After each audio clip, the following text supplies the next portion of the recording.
One. তো যারা হাসপাতালে নিয়োগ বিজ্ঞপ্তি চাচ্ছিলেন বা আবেদন করবেন হাসপাতালে, তো নিয়োগ বিজ্ঞপ্তির প্রকাশ পেয়েছে, তো জানাবো, এটা সাথে থাকবেন।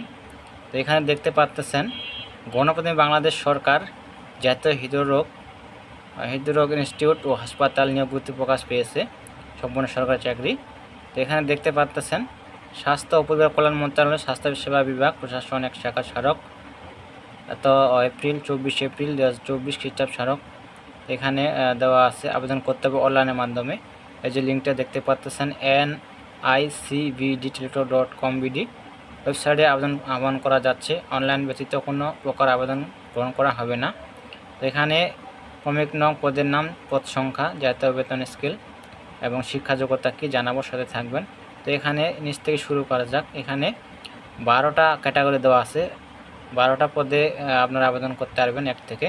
তো সর্বশেষ 12 নং পদে যে দেওয়া আছে গাড়ি চালক অর্থাৎ ড্রাইভার, এখানে দেওয়া আছে ৯৭০০ থেকে ৩০৪৯০ জাতীয় বেতন স্কেল দেওয়া হবে।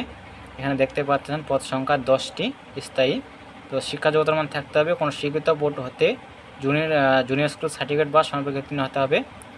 ভারী গাড়ি চালানোর বৈধ ভারী ড্রাইভিং লাইসেন্স থাকতে হবে। অভিজ্ঞতা সম্পন্ন চালকগণ অগ্রাধিকার পাবেন। তারপর দেওয়া আছে 11 নং পদে টেকনিশিয়ান হার্ট অ্যান্ড লাং, এখানে দেওয়া আছে ৯৩০০ থেকে ২২৪৯০। পদ সংখ্যা 2 জন দেওয়া আছে। উচ্চ মাধ্যমিক পাস থাকতে হবে, অর্থাৎ ইন্টার পাস থাকলে আপনারা আবেদন করতে পারেন এই পদে।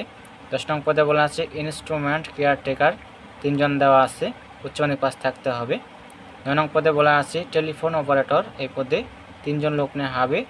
ইন্টার পাস থাকতে হবে, উচ্চ মাধ্যমিক এবং কম্পিউটার চালানোর দক্ষতা থাকতে হবে। তো 8 নং পদে বলা আছে রিসিপশনিস্ট, এই পদে দেওয়া আছে 2 জন।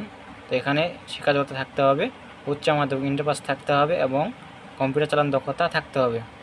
এবার দেওয়া আছে 7 নং পদে, এখানে দেওয়া আছে লিনেন কিপার, এই পদে 1 জন লোক নেওয়া হবে। শিক্ষা যোগ্যতা দেওয়া আছে উচ্চ মাধ্যমিক সার্টিফিকেট বা স্নাতকোত্তর হতে হবে এবং কম্পিউটার চালানোর দক্ষতা থাকতে হবে। 6 নং পদে বলা আছে ক্যাশিয়ার, এই পদে 1 জন দেওয়া আছে।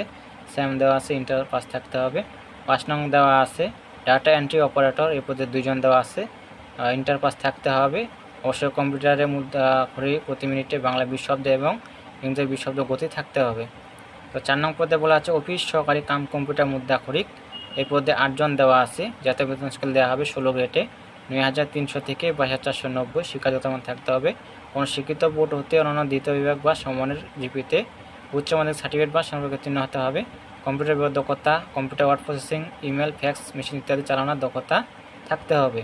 তো 3 নং পদে বলা আছে 60 মুদ্রাক্ষরিক কাম কম্পিউটার অপারেটর, 3 জন লোক নেওয়া হবে পদে। অবশ্যই দেওয়া আছে স্নাতক বা ডিগ্রি পাস থাকতে হবে, কম্পিউটার দক্ষতা থাকতে হবে। 2 নং পদে বলা আছে 60 লিপিকার কাম কম্পিউটার অপারেটর, এই পদে 1 জন দেওয়া আছে। শিক্ষা যোগ্যতার মান থাকতে হবে কোনো স্বীকৃত বিশ্ববিদ্যালয় হতে দ্বিতীয় শ্রেণী বা সমানের জিপিতে স্নাতক বা সমানের ডিগ্রি। কম্পিউটার দক্ষতা, computer word processing, email, fax machine ইত্যাদি চালানোর দক্ষতা থাকতে হবে।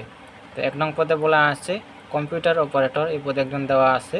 স্নাতক বা ডিগ্রি পাস থাকতে হবে। কম্পিউটার মুদ্রাক্ষর প্রতি মিনিটে বাংলা 25 শব্দ, ইংরেজিতে 30 শব্দের গতি সহ সংশ্লিষ্ট বিষয়ে স্ট্যান্ডার্ড অ্যাপটিটিউড টেস্টে উত্তীর্ণ হতে হবে।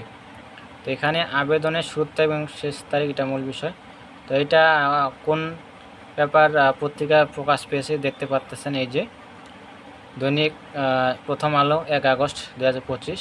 তো প্রথম আলোতে প্রকাশ পেয়েছে।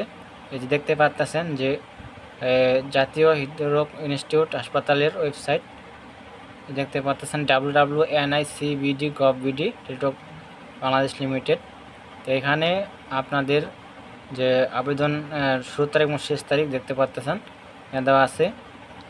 অনলাইন আবেদনপত্র পূরণ ও পরীক্ষার ফি জমা শুরুর তারিখ ও সময় দেখতে পাচ্ছেন 11/8/2025 খ্রিস্টাব্দ সকাল 9 ঘটিকা হতে।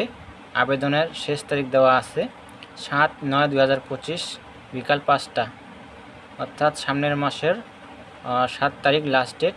তো আপনারা আবেদন করতে পারবেন শিক্ষা যোগ্যতা অনুযায়ী। তো এই ছিল বিষয়। তো সবাই ভালো থাকবেন, সুস্থ থাকবেন। আর যারা চ্যানেলটি এখনও সাবস্ক্রাইব করেন নাই অবশ্যই সাবস্ক্রাইব করে সাথে থাকবেন। তো নিয়োগ আসা মাত্র আপনার মোবাইলে নোটিফিকেশন পৌঁছে যাবে। তো দেখা হবে পরবর্তীতে নতুন কোনো সার্কুলার নিয়ে। সবাই ভালো থাকবেন, সুস্থ থাকবেন। ধন্যবাদ সকলকে।